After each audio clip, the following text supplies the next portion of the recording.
मेरा नाम प्रियंका है। आप मुझे देख रहे हैं मेरे चैनल लर्निंग इंग्लिश में। आज की क्लास में मैं आपके लिए लेकर आई हूँ ऐसे डेली यूज सेंटेंस है जिसकी मदद से आप बिना ग्रामर सीखे इंग्लिश बोल सकते हैं। So let's get started the video. पहला सेंटेंस है इसे करो। जैसे आप किसी को बोल रहे हो कि इसे करो, तो आप उसे इंग्लिश में बोलोगे डू दिस या डू इट, दोनों ही सही है। एंड अगला सेंटेंस है जल्दी करो। जैसे या फिर इसे आप कहना चाहते हो कि इसे जल्दी करो, तो फिर आप इंग्लिश में बोलोगे do this fast, do this fast. Fast का मतलब होता है जल्दी करना, जल्दी करना। ओके, तो करने की इंग्लिश हो जाएगी डू, तो इसे जल्दी करो, do it fast. Okay, and अगला सेंटेंस है ये सच है, तो उसे आप इंग्लिश में बोलोगे this is true.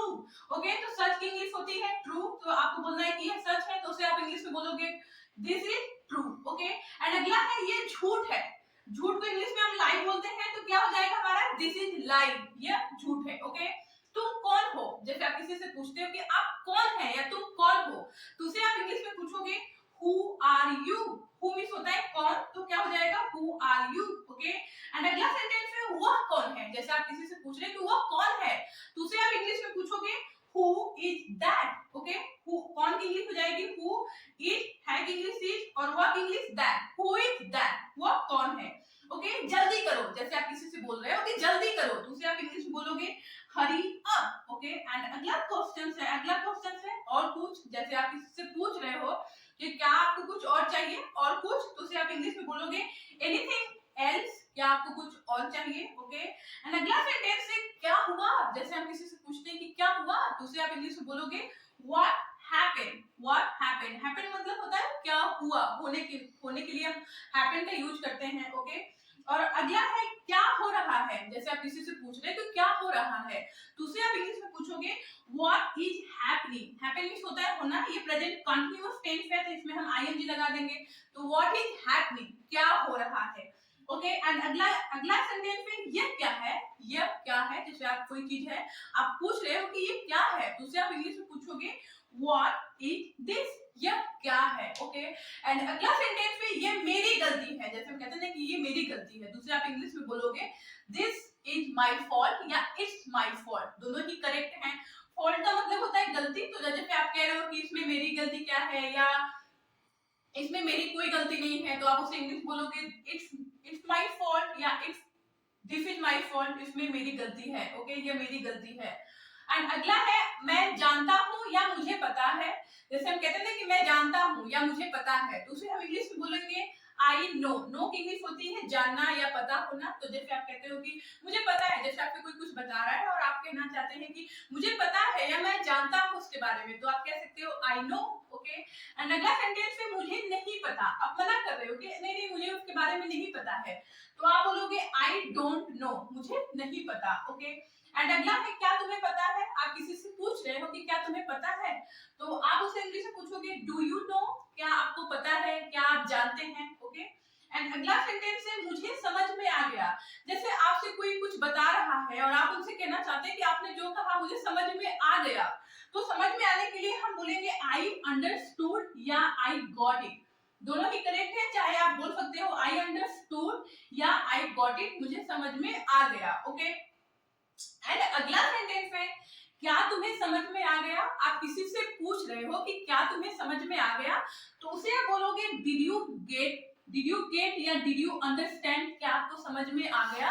Okay, and अगला है क्वेश्चन टेंस मैं सहमत हूं। जैसे आप किसी की बातों से सहमत है या कोई कुछ बता रहा है और आपको लगता है कि शायद वो सही कह रहा है, तो आप ये कहना चाहते हैं कि मैं सहमत हूं, जो तुम जो कर रहे हो सही कह रहे हो, तो आप उसे इंग्लिश बोलोगे आई एग्री। ओके, मैं सहमत हूँ।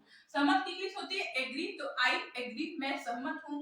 इसका जस्ट अपोजिट मैं सहमत नहीं हूँ। जैसे आपको लगता है कि नहीं कोई काम गलत हो रहा है और आप कहना चाहते हैं कि मैं सहमत नहीं हूँ, जो हो रहा है गलत हो रहा है, तो आप उसे इंग्लिश में बोलोगे आई डोंट एग्री, मैं सहमत नहीं हूँ, तो I don't agree. Okay, and अगला सेंटेंस है आप कहाँ से हैं। आप किसी से पूछ रहे हैं कि आप कहाँ से हैं, कौन सी जगह से हैं, तो उसे आप इंग्लिश में पूछोगे वेयर आर यू फ्रॉम, आप कहाँ से हैं। ओके, एंड अगला सेंटेंस है मैं स्कूल जा रहा हूँ, तो इसकी इंग्लिश क्या होगी I am going to school. ये प्रेजेंट कंटीन्यूअस टेंस का सेंटेंस है।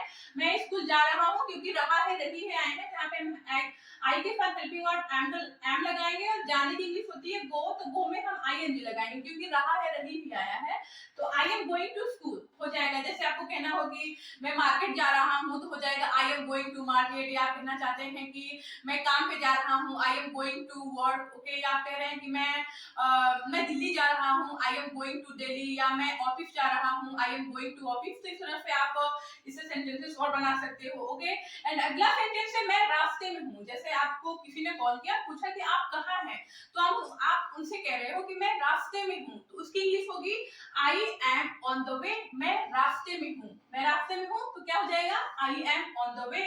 एंड अगला सेंटेंस है बारिश हो रही है, ये भी सेंटेंस प्रेजेंट कंटीन्यूअस टेंस का है, तो क्या हो जाएगा इट्स रेनिंग। रेन मींस होता है बारिश होना, तो ये रहा है रही है प्रेजेंट कंटीन्यूअस है, तो हो जाएगा इट्स रेनिंग, ओके। एंड अगला सेंटेंस है वह नहा रहा है, तो क्या हो जाएगा फिर से प्रेजेंट कंटीन्यूअस टेंस, तो ही वर्क इंग्लिश क्या हो जाएगी he is taking bath, okay, he is taking bath, या आप कह सकते हैं ही इज हैविंग बाथ, दोनों ही करेक्ट है, ही इज टेकिंग बाथ या ही इज हैविंग बाथ, वह नहा रहा है। एंड अगला क्वेश्चन है आपने क्या कहा। जैसे आप किसी से पूछ रहे हो कि आपने क्या कहा, फिर से कहिए, तो आप बोलोगे व्हाट डिड यू से, आपने क्या कहा, ओके, तो इस तरह से आप क्वेश्चन करोगे, ओके। एंड अगला सेंटेंस है तुम क्या चाहते हो। जैसे आप किसी से पूछ रहे हो कि तुम क्या चाहते हो, तो उसे आप इंग्लिश में पूछोगे what do you want, okay. Want का मतलब होता है चाहना, तो आप पूछ रहे हो कि व्हाट डू यू वांट, आप क्या चाहते हो, ओके। एंड अगला सेंटेंस है आप क्या खोज रहे हैं। जैसे कोई कुछ ढूंढ रहा होता है या कोई कुछ खोज रहा होता है, तो हम पूछते हैं कि आप क्या खोज रहे हैं या क्या ढूंढ रहे हैं, उसे इंग्लिश में बोलेंगे हम what are you looking for. Look for का यूज करते हैं जब भी हम कोई चीज खोजने की बात करते हैं, तो आप क्या खोज रहे हो प्रेजेंट कंटीन्यूअस टेंस है, तो क्या हो जाएगा what are you looking for, आप क्या ढूंढ रहे हो या आप क्या खोज रहे हो, दोनों का एक ही मतलब है, ओके। एंड अगला सेंटेंस है मुझे विश्वास है। जैसे आप हम कहते हैं ना कि मुझे विश्वास है, तो उसे हम इंग्लिश बोलेंगे आई बिलीव। बिलीव विश्वास को इंग्लिश में हम बिलीव बोलते हैं, तो क्या हो जाएगा आई बिलीव, मुझे विश्वास है, वो जो कर रहा है सही कह रहा है, ओके। इस तरह से हम सेंटेंसेस बोलते हैं। एंड अगला सेंटेंस है मुझे विश्वास नहीं है। हम कहते हैं ना कि मुझे विश्वास नहीं है कि यार वो ऐसा कर रहा है, या मुझे विश्वास नहीं है कि उसने ऐसा कहा, तो आप कह सकते हैं I don't believe. I don't believe, विश्वास है आई बिलीव, मुझे विश्वास नहीं है, तो उसकी इंग्लिश हो जाएगी आई डोंट बिलीव। तो क्या हो जाएगा आई डोंट बिलीव, मुझे विश्वास नहीं है, ओके। एंड अगला सेंटेंस है मैं कोशिश करूंगा। जैसे आपसे कोई कहता है कि क्या आप मेरा काम कर देंगे, तो आप उनसे कहना चाहते हैं कि ठीक है मैं कोशिश करूंगा, जहां तक मैं कर दूंगा, ओके। तो उसके लिए इंग्लिश हो जाएगी आई विल ट्राई, मैं कोशिश करूंगा। ट्राई की इंग्लिश, कोशिश की इंग्लिश क्या होती है ट्राई, तो क्या हो जाएगा ये फ्यूचर सिंपल फ्यूचर टेंस है, करूंगा फ्यूचर की बात हो रहा है, तो क्या हो जाएगा आई विल ट्राई, मैं कोशिश करूंगा, ओके। एंड अगला सेंटेंस है वह शादीशुदा है, तो क्या हो जाएगी क्या हो जाएगा शी इज मैरिड, वह शादीशुदा है, ओके। एंड नेक्स्ट सेंटेंस है यहाँ आओ। आप किसी से बोल रहे हैं कि यहाँ आओ, तो क्या हो जाएगा कम हेयर, यहाँ आओ, वहां जाओ गो देयर, यहाँ बैठो सिट हेयर, ओके। तो इस तरह से आप सेंटेंसेस बनाते हैं। बैठे रहिए, जैसे आप किसी से बोल रहे हो कि बैठे रहिए आप, तो उसके लिए आप बोलोगे बी सीटेड, बैठे रहिए। एंड अगला सेंटेंस है शर्माओ मत। जैसे हम कहते हैं ना कि शर्माओ मत, तो उसे आप इंग्लिश में बोलेंगे हम डोंट बी शाई। शाई का मतलब होता है शर्माना, तो क्या हो जाएगा डोंट बी शाई। कौन है, जैसे आप किसी से पूछ रहे हो कि कौन है, जैसे कोई दरवाजे पे है और आप उनसे पूछ रहे हो कि कौन है, तो आप उनसे इंग्लिश में पूछोगे हु इज इट, कौन है। कौन की इंग्लिश क्या हो जाएगी हु इज इट, कौन है। एंड अगला सेंटेंस है बिल्कुल भी नहीं। आप किसी चीज को मना कर रहे हो कि बिल्कुल भी नहीं, बिल्कुल भी ऐसा नहीं हो सकता, बिल्कुल भी नहीं ऐसा चलेगा, तो उसके लिए हमारा क्या हो जाएगा इंग्लिश नॉट एट ऑल, बिल्कुल भी नहीं, ओके, जरा सा भी नहीं, not at all, okay. And अगला सेंटेंस है चिंता मत करो। जैसे आप किसी को बोल रहे हो चिंता मत करो, सब ठीक हो जाएगा, तो इंग्लिश में बोलोगे डोंट वरी या डोंट पैनिक, दोनों ही बोल सकते हैं, डोंट वरी या डोंट पैनिक।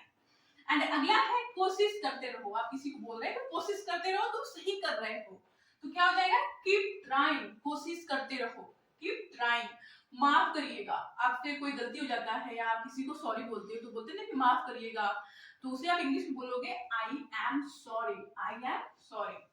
बहुत हो गया, जैसे हम कहते हैं ना कि बहुत हो गया, अब ऐसा नहीं चलेगा। तो बहुत हो गया, तो इसकी इंग्लिश हो जाएगी इनफ इज इनफ। बहुत हो गया, enough is enough. Okay, and अगला सेंटेंस है इसे खा लो। कोई चीज है, आप किसी को बोल रहे हो कि इसे खा लो, तो क्या कहोगे? It this. इट खाने को इंग्लिश में बोलते हैं इट, इसे खा लो, eat this. And last sentence है शांत हो जाओ। आप किसी को बोल रहे हो कि शांत हो जाओ, तो आप उसे इंग्लिश में बोलोगे keep quiet, keep quiet. I hope पसंद आई हो तो मेरे चैनल को सब्सक्राइब करने के बाद बेल आइकन को भी प्रेस कर दीजिएगा, तब भी जब भी मैं अगली वीडियो डालूंगी तब उसे आप टाइम पे देख पाएंगे। तब तक के लिए bye bye, keep practising and keep learning.